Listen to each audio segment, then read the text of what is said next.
Arrancamos este tiempo de revisión en Son Mox. En la primera parte, el Mallorca pone un centro al área del Atleti y el balón, tras golpear en la pierna de un defensor rojiblanco, impacta en el brazo de un compañero suyo, existiendo relativa distancia y sin modificar la trayectoria del balón. El árbitro, en directo, decide no señalar penalti. Sin embargo, el VAR analiza todas las tomas disponibles y recomienda la revisión. Tras acudir al monitor, el colegiado cambia su decisión, señala penalti y muestra tarjeta amarilla al jugador del Atleti implicado en la acción. La regla 12 especifica que una mano es sancionable cuando el brazo se encuentra en posición antinatural, ampliando el volumen del cuerpo u ocupando un espacio que no corresponde.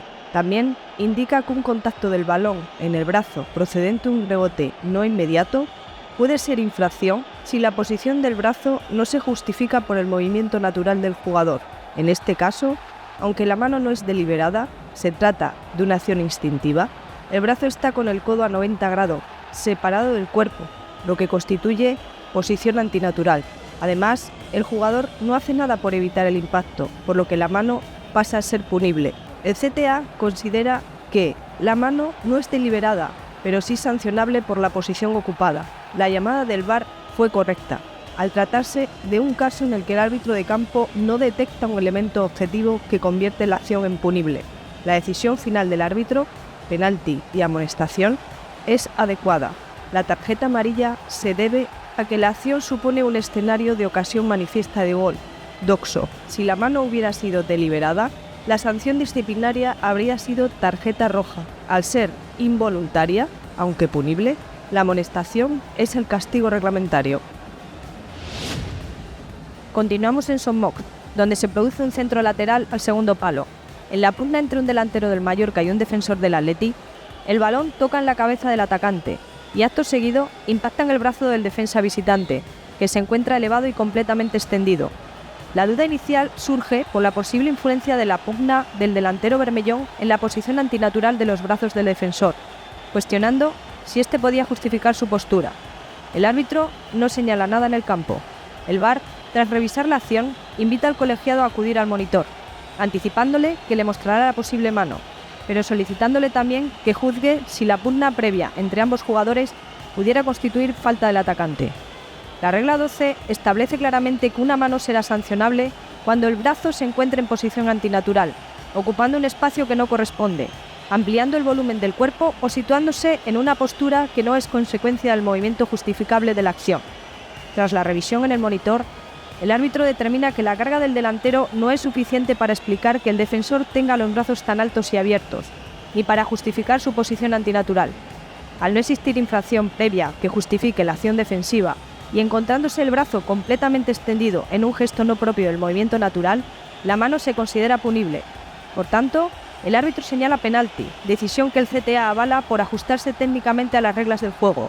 La intervención del VAR, al tratarse de una acción objetiva, no apreciada en directo, es considerada acertada. En Vigo, un delantero del Celta penetra en el área y en la disputa con un defensor del Rayo se produce un aparente toque leve con la punta del pie del zaguero. Acto seguido, el atacante impacta con la cadera del defensor y cae al suelo. El árbitro señala penalti de inmediato y el VAR decide no intervenir. La regla 12 establece que solo deben sancionarse como falta aquellas acciones en las que el contacto sea imprudente, temerario o con fuerza excesiva, o cuando tengan una relación clara de causa-efecto en la pérdida de equilibrio o caída del oponente. Los contactos triviales o insignificantes que no afecten materialmente a la jugada no deben penalizarse. Aplicado al caso, el supuesto toque inicial con la punta del pie es irrelevante y no provoca la caída. La caída se produce, en cambio, por el choque posterior del atacante contra la cadera del defensor, un contacto propio de la disputa y que no constituye infracción. El CTA considera que no es penalti. El supuesto contacto con el pie no es lo que causa la caída, y el derribo se debe al choque del atacante con la cadera del defensor, una acción de juego natural. Por ello, el VAR debió intervenir al tratarse de un penalti sin base suficiente, recomendar una revisión en el monitor, OFR, y que el árbitro cambiara su decisión inicial anulando la pena máxima. En el encuentro Osasuna-Oviedo, correspondiente a la Liga eSports, se produce una acción de posible mano tras un cabeceo de un delantero del Oviedo que impacta en el brazo derecho de un defensor local. El árbitro señala inicialmente penalti, pero tras la intervención del VAR y la revisión en el monitor, decide rectificar su decisión y reanudar el juego con balón a tierra. La IFAZ establece que solo debe sancionarse la mano cuando el jugador mueve el brazo hacia el balón, cuando el brazo ocupa una posición antinatural o cuando aumenta de forma antirreglamentaria el volumen corporal. No es punible si el brazo se encuentra en una posición natural consecuencia del movimiento propio del juego y existe escasa distancia entre el pateo del adversario y el brazo del defensor. El CTA considera que el defensor de Osasuna tiene el brazo en una posición natural derivada del salto, sin invadir un espacio indebido y con muy poca distancia respecto al remate. La acción resulta compleja para el árbitro por la ubicación del brazo más cercano a la línea de meta y la obstrucción visual del propio cuerpo del defensor. Al tratarse de un error claro y manifiesto, la intervención del VAR se considera correcta y se ajusta a protocolo al recomendar la revisión de la jugada. Castellón-Leganés. En este partido en el estadio de Castalia, un delantero local accede al área mientras un defensor visitante intenta proteger el balón para que salga por la línea de fondo. En su acción defensiva, el atacante disputa el balón. Ambos jugadores pugnan por el balón y el delantero del Castellón cae al suelo, reclamando un contacto en la cara. El defensor con el brazo izquierdo desplaza al jugador contrario y con la mano derecha impacta en el rival. El árbitro señala penalti. La IFAZ establece que un agarrón debe sancionarse cuando impide claramente al adversario disputar el balón o condiciona de forma evidente su acción, o un impacto que se produce de forma imprudente, temeraria o con fuerza excesiva. El CTA considera que la jugada está bien valorada por el árbitro al considerar que la acción del defensor es suficiente para señalar penalti. Al no apreciarse un error claro y manifiesto, el VAR actúa correctamente al no intervenir. De Castellón nos vamos a Miranda de Ebro para terminar con la Liga Hyperemotion. A la salida de un saque de esquina, un defensor de la Andorra agarra y derriba a un atacante del Mirandés dentro del área. El árbitro no aprecia infracción en directo. El VAR le recomienda la revisión y tras acudir al monitor, detecta la sujeción sancionable, pero también un golpeo del delantero al defensor en la pugna por la posición, señalando finalmente falta a favor del Andorra. El agarrón del defensor es ostensible y persistente, y la acción del brazo del delantero es exclusivamente para zafarse de dicho agarrón, por lo que el árbitro debería de haber señalado penalti por ser el agarrón del defensor lo primero que se produce, y la acción del delantero la consecuencia de ello. El CTA considera que la intervención del VAR es acertada al tratarse de un posible error claro y manifiesto, y la sanción que debería haber señalado el árbitro es de penalti. Además, cuando el agarrón es claro y persistente, esta acción debe llevar consigo la tarjeta amarilla.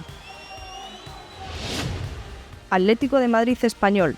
Continuamos con la Liga F9.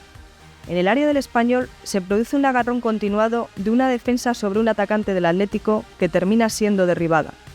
La árbitra no señala penalti y el equipo local decide no solicitar la revisión en el FVS mediante el uso de la tarjeta. La IFAZ establece que los agarrones continuados que impiden al adversario moverse o disputar el balón deben sancionarse como falta y si se producen en el área defensiva, con penalti. Además, cuando el agarrón es claro y persistente, procede la amonestación. Para el CTA, la acción debió sancionarse con penalti y tarjeta amarilla. Se incide desde el inicio de la temporada en erradicar este tipo de comportamientos antideportivos. La dificultad de la jugada radica en que la sujeción se produce más allá del segundo palo, fuera del foco principal de la árbitra, por lo que el trabajo en equipo con sus asistentes y cuarta árbitra era imprescindible para ver la acción. En el encuentro disputado en Tenerife, una jugadora del Athletic intenta despejar el balón y en ese instante una futbolista local introduce la cabeza y contacta primero con el balón. La jugadora visitante llega tarde e impacta de lleno con la bota en la cara de la adversaria. Las reglas del juego indican que las entradas o disputas del balón que pongan en peligro la integridad física del contrario o usen fuerza excesiva o brutalidad se sancionan como juego brusco grave, con expulsión directa. El CTA considera que en esta acción se debió expulsar a la jugadora visitante al poner en riesgo la integridad física de la adversaria.